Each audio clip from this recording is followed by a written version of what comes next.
This circuit shows an NPN transistor acting as a switch. You can see our NPN transistor here, which is the C547B. We've got an LED here, a 380 ohm resistor here, which is for the LED, and then we've got a 1000 ohm resistor here, which connects to the base of the transistor.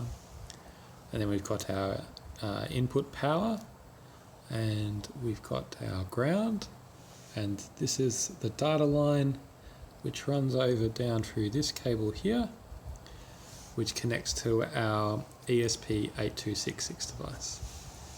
So what the circuit should do is, when the output of the ESP is either high or low, it will turn on the LED correspondingly.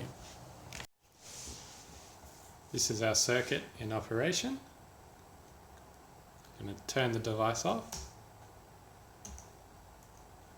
and turn it back on again. This is using our ESP board, which is currently running MicroPython.